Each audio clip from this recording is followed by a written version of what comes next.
and today I wanted to answer a few questions that I've received on my last video.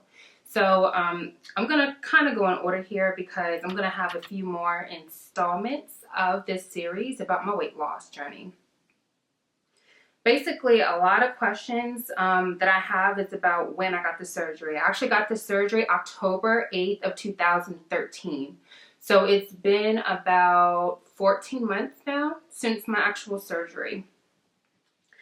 So people want to know how to get started. Basically, as I mentioned in my last video, I went to my gynecologist. They gave me the idea, and I've always thought about it, but they made it real for me. The way I got started, after talking to family and talking to friends, what I did was basically get the doctor's number in my area. I got a whole list of them through Google. Someone at my job particularly had surgery, so I went to their doctor. All you do is make a consultation. My consultation was set for August of 2013. I called like every week to see if there's any openings or schedulings because I'm the kind of person, once I set my mind to something, I want to go ahead and do it, go ahead and get it done.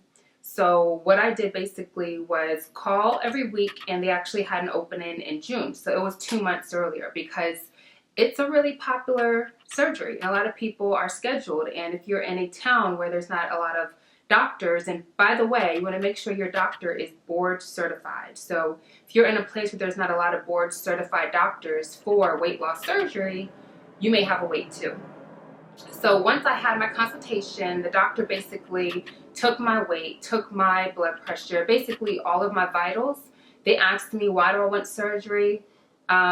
Based off of my weight at the time, which was 261, he said, you know, I would recommend and support you for the weight loss surgery. His job is to make sure that I'm knowledgeable as to all my choices. So he did require me to go to a class. The class was actually online. It was one in person, one online. To our consultation, again, he took all my info. He did suggest, you know, go with the gastric bypass or go with the vertical sleeve. There's some more like the done and switch, which is really, really invasive, I think, and you lose a lot more weight than gastric bypass. So there's different levels. There's lap band, which isn't designed to lose as much weight as the other 3 surgeries that I mentioned. And there's like 2 more, but I can't really remember which ones those were. For me, I didn't want a foreign object in my body, and I didn't want to have to constantly go back to get fills for the lap band. That's when they put saline in the band to make it tighter or restrictor.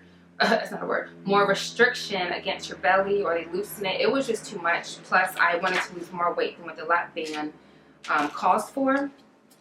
So when I went to my doctor, I'm looking for my list, guys. So sorry. I got this book. They do give you a whole book at the place I went to as far as what to expect month by month, what pills to take, things like that. I'm going to get into those details later. But they gave me a checklist, and what I started doing was making appointments, some 2 in a day, some 2 in a week, based off of the availability of the specialist and also my work availability. Basically, some of the tests I had done was the EKG. That way they can check my heart to see if it's healthy enough to withstand actual surgery. I had an IDEXA scan. I believe it's spelled I-D-E-X-A, IDEXA scan. That was pretty much where they scan my entire body. It's the most embarrassing thing. I'll think about posting a picture in this video. I don't know. But basically, they lay you on a table in your clothes, but the x-ray, the machine, the body scan goes all the way from head to toe, and then on the sheet, it shows you what your good fat, your bad fat, and your bones look like. So all those people that say they're big bones, when you get your IDEXA body scan, you will actually see there's no such thing.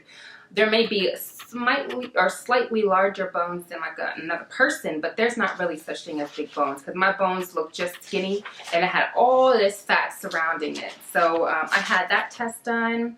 I did have to go to a psychiatrist because they want to make sure you're mentally stable enough, because this is a huge change, and a lot of it isn't just physical, it's mental too. So you got to go through a mental test, which is just answering questions basically like about your lifestyle, about how you think about yourself, if you're wanting to kill yourself.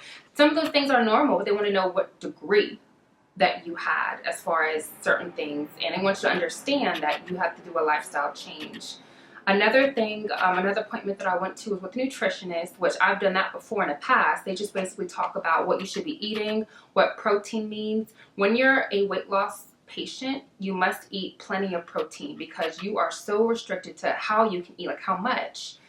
What you eat is very important. So a lot of protein, not a lot of carbs. So a lot of people you'll see will say they're on a high protein, low carb diet. Even if you're not a weight loss surgery patient, a lot of people adopt.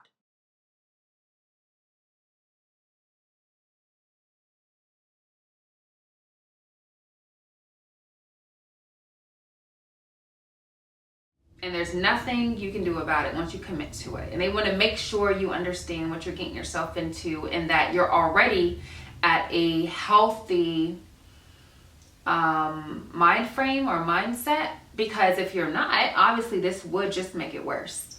So with the psychiatrist signing off on it, with the nutritionist signing off on it, with my body being in good health because of the test saying she's healthy enough to sustain and get surgery, and with my doctors okay, the insurance, and he actually presented to insurance with my last appointment. He said, okay, I'll check back with you in 2 weeks to let you know what they say. I just so happen to call my insurance just to ask them a general question. They're like, oh, well, here's your authorization number. This is maybe a week later. And I'm like, authorization number, what is this for? She's like, oh, this is for your surgery. I'm like, oh, so you guys approved it? She was like, yeah, you're approved. So that was how I found out I was approved for surgery. I called my doctor. I was like, hey, I just talked to the insurance company. They said they approved me. They're just like, oh, okay, well, let us verify the information and we'll call you back. That was like September 26th of 2013. And then they called me back and I'm like, yeah, we got an appointment available October 8th. Do you want it? And it's like I was working on this whole thing with the testing, going through the motions, just getting information kind of thing. I wasn't even 100% sure I was going to do it. And then from June until September, it's 3 months of me just going through the motions, just, you know, setting it up in case I wanted to do it. And then I just sat in my room one day and I was just like, man, I've been working on myself for so long and nothing's really worked. Why not? And then I did it. And then I got vertical sleeve gastrotomy on October 8th, and it has changed my life.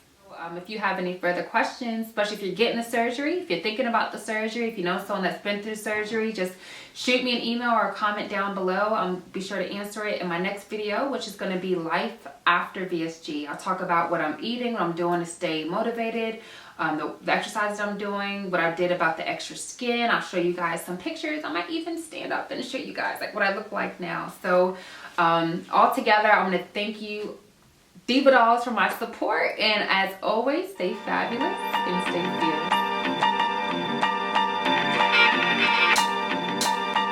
To work out, I have to watch what I eat, I have to drink. It's a whole process because you will gain weight back. In fact, I